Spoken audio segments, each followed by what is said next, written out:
Bonjour à tous. Donc, je vais essayer d'être concis. Donc, WooLink, alors je vais me présenter rapidement. Donc, je suis entrepreneur depuis une dizaine d'années et j'ai toujours lancé des plateformes d'acquisition clients pour les professions libérales et les indépendants. Et ma dernière société, c'était monavocat.fr que j'ai cédé à un groupe anglais en 2018. Et pendant ces années d'expérience, j'ai compris une chose, que tous les professionnels, toutes les professions libérales, les indépendants avaient le même pain point, qui est l'acquisition client sur le web. Quand on regarde, pour vous couvrir bien ce qu'on fait, quand on regarde l'environnement concurrentiel, ces professionnels, les artisans, les avocats, etc., ça fait 10-15 ans qu'ils ont compris que le web était le premier canal d'acquisition client, et ils avaient deux solutions. Un, les généralistes, les plateformes de lead gen, donc Companeo, Physeo, Star of Service, etc., qui vont fournir des leads de pauvre qualité qui transforment assez mal. Ou alors des spécialistes qui sont arrivés sur le marché depuis 5 ou 6 ans, qui, eux, vont fournir des leads de grande qualité, mais qui vont prendre entre 30 et 60% de commission sur chacun des clients qui leur amènent. Donc, chez WooLink, on ne vend pas de leads, on ne prend pas de commission sur les clients. On a développé un produit de visibilité qui va permettre aux professionnels d'être mis en avant sur le web et d'être contactés directement par les utilisateurs. Donc, ce produit, c'est une fiche qu'on va créer sur notre plateforme qui va permettre à l'utilisateur, un petit peu comme un Doctolib, je recherche un avocat à Paris en droit des affaires, d'afficher une page de résultats et de contacter directement le bon professionnel par téléphone, par email ou de prendre rendez-vous à la manière d'un Doctolib. Ensuite, étant donné qu'on a tout le contenu, on est un peu le welcome to the jungle de ces professionnels, ce contenu, on va le diffuser via une API sur les 20 réseaux de visibilité les plus importants du web. Donc, c'est Google My Business, Google Maps, Facebook, Apple Plan, etc., etc. Et donc, on va centraliser toute la visibilité des professionnels sur une seule plateforme. S'ils font une modification sur leur fiche chez nous, ça va être répercuté sur Facebook, sur Google My Business, etc., etc. Et enfin, on fournit une solution de call tracking à chacun de nos adhérents qui permettra d'avoir derrière une brique d'analytics et de savoir sur tous ces réseaux le nombre de recherches qu'ils ont eues, le nombre de vues et le nombre de contacts générés. Donc, c'est un business model d'abonnement. On ne vend pas de leads, on ne vend pas de clients. C'est un produit de visibilité en SaaS vendu par abonnement. Donc, aujourd'hui, ça fait 2 ans qu'on est créé. La croissance est assez forte. On a commencé par adresser les experts comptables en 2018, septembre 2018, puis les artisans du BTP, les avocats, et aujourd'hui une nouvelle verticale qui sont les agences digitales et de communication. On est à peu près à 300 cas de MRR et on est 110 dans la société. Ce qui est intéressant chez WooLink, c'est qu'on est une vraie sales machine, on est vraiment des tueurs en vente, et comment on peut scaler aussi vite, c'est possible parce qu'on a un payback qui est ultra rapide. Contrairement à un Doctolib qui a un payback qui a 12 mois, puisqu'il a besoin physiquement d'aller voir des professionnels, des docteurs, pardon, pour leur vendre le produit, avec des bacs plus 5, etc. Nous, tout se passe par téléphone. On opère toute l'Europe depuis Paris. En 3 calls, on a récupéré le RIB du professionnel. Et un sales chez nous, il va générer à peu près 10 000 € de booking par mois. Et on va récupérer 50% du booking upfront, ce qui fait que le payback est d'1,2 mois. On sait acquérir des clients, mais on sait aussi les faire rester. On a développé une Customer Journey automatisée. L'idée, c'est la satisfaction client. Tous les 3 mois, on va appeler chacun de nos clients pour être sûr qu'ils aient eu le bon nombre de contacts et connaître leur ROI. Et aujourd'hui, on a un churn qui est à 0,9% mensuel. Si on regarde notre net margin, aujourd'hui, on a un coût d'acquisition qui est à 600 €.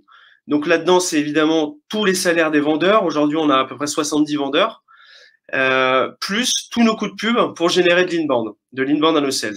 À ça vont s'ajouter nos coûts de customer success et de customer support. Ça, c'est 150 € par utilisateur et par an. Donc, en année 1, on génère déjà de la marge. Et évidemment, c'est un business model de SaaS. Donc, ça, c'est classique. On a des marges très importantes en année 2. Et c'est ce qu'on commence déjà à avoir.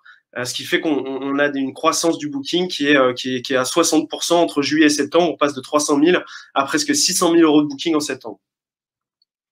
Et évidemment, la marge va augmenter dans le temps puisqu'on augmente notre panier moyen tous les ans. Aujourd'hui, c'est 1 200 € l'année, sachant qu'on va adresser que des verticales sur lesquelles on a une valeur client qui est très importante. Je m'explique, un expert comptable, si je lui ramène un seul client, et c'est le panier moyen est à 2500 €, donc il a gagné de l'argent sur sa première année, et en plus il a payé pour toutes les années suivantes. Ce qui fait qu'on n'a pas besoin d'avoir un trafic monstrueux pour apporter de la satisfaction client, et ça c'est permis par notre modèle de visibilité, notre produit, qui va permettre le contact direct, et donc un taux de transformation sur lead qui est 10 fois plus élevé que tout ce qui se fait sur le marché.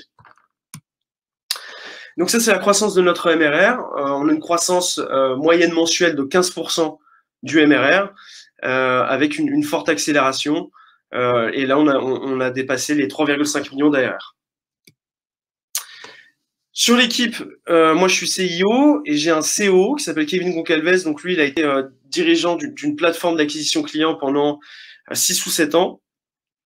Et on a seniorisé là, tous les postes clés de la société. VP Sales, CMO, CXO, CTO et responsable RH, parce qu'on onboard en ce moment beaucoup de vendeurs notamment. C'est à peu près une vingtaine d'onboarding par mois, ce qui est assez conséquent.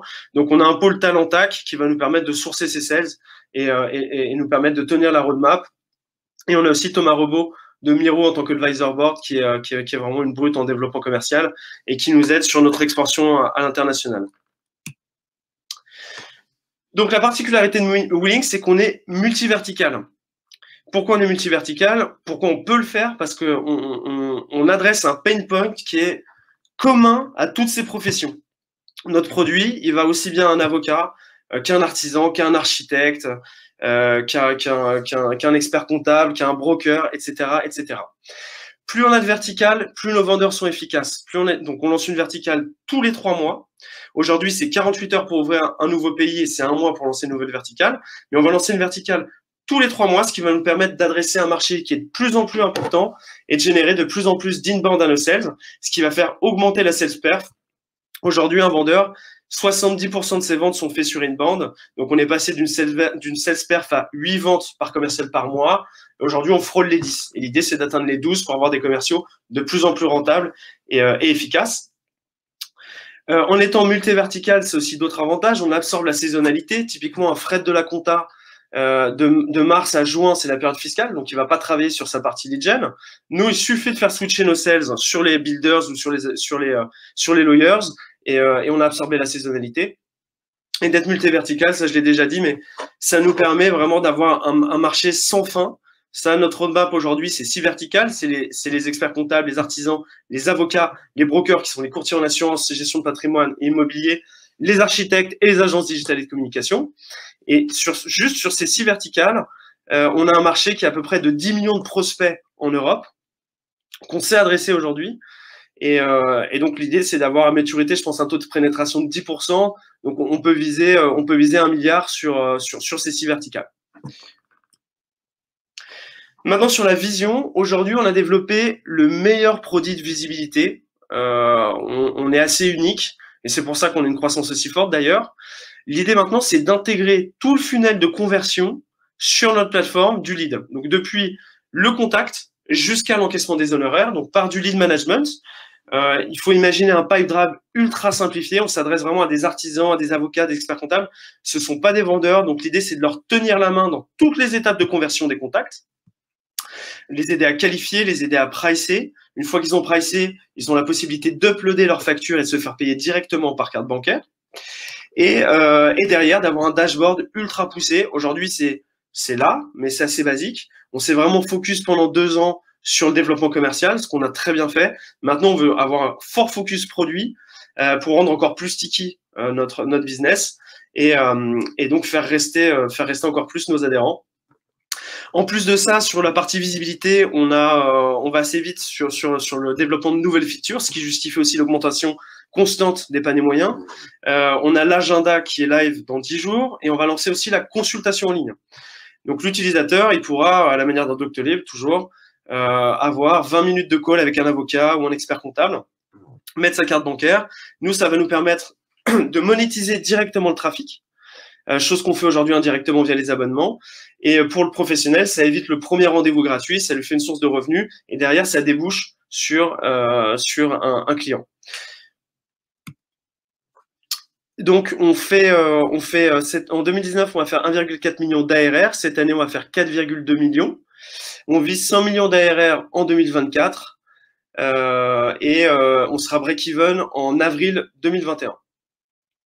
Voilà, et ce VP, il repose sur l'augmentation d'environ, on va dire, entre 40 et 50 sales par an. Quand on rapporte ça au nombre de pays, ça fait à peu près 2 sales formés par mois par pays. Chaque pays a un country manager, donc c'est quelque chose de tout à fait cohérent.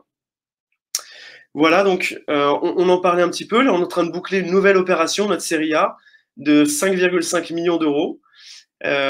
Toujours accompagné d'ailleurs par Takara Capital, que je remercie pour leur confiance renouvelée. Et donc cette nouvelle levée de fonds va nous permettre, comme je vous l'ai dit, d'accélérer sur le développement commercial, d'ouvrir 3 nouvelles verticales et de staffer surtout l'équipe tech pour développer cette sales tech et avoir vraiment le meilleur produit d'outils d'acquisition et de gestion des ventes pour les professionnels. Voilà, merci à tous.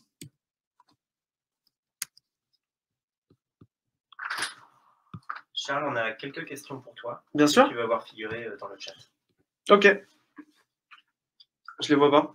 Alors, fais en bas. Super, merci. Et c'est en dessous de ton écran, en noir. Ah oui, pardon. Ok. Alors, le concept de churn, donc le 0,9%, c'est je prends ma base client sur le mois et à ça, je vais rapporter le nombre de clients qui churn. Donc voilà, aujourd'hui, on a 0,9% tous les mois de la base client qui churn. Et churn, c'est-à-dire qu'il ne renouvelle pas son abonnement.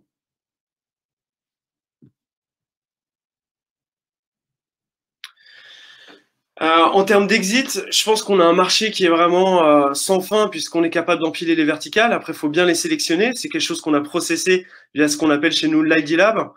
C'est tout un process. Quand on lance une verticale, on a validé le panier moyen, les CPL, les taux de transformation, la taille de marché, etc., etc. Donc, ce que j'envisage pour l'exit, je pense que si on tient le BP, pour l'instant, on l'a toujours tenu. Si on arrive à faire 42 millions d'EBIT en 2024, c'est quelque chose qui sera validé et valorisé entre 10 et 15 fois l'EBIT. Donc, on peut t'appeler sur entre 500 et 700 millions d'exit. C'est ce qu'on va chercher.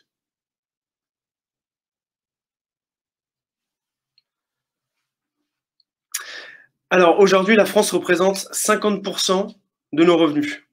Et ça s'explique tout simplement parce que c'est le premier pays, c'est le pays dans lequel on a démarré. Donc, c'est celui qui est le mieux staffé en termes de sales. Et ça s'explique aussi, aujourd'hui, quand on fait 20 onboarding ou 30 onboarding, on va en avoir forcément au moins 40% pour la France, puisqu'on va prendre que des natifs sur tous les pays qu'on opère. Et c'est beaucoup plus difficile en France, évidemment, de trouver un natif UK ou germanophone qu'un français.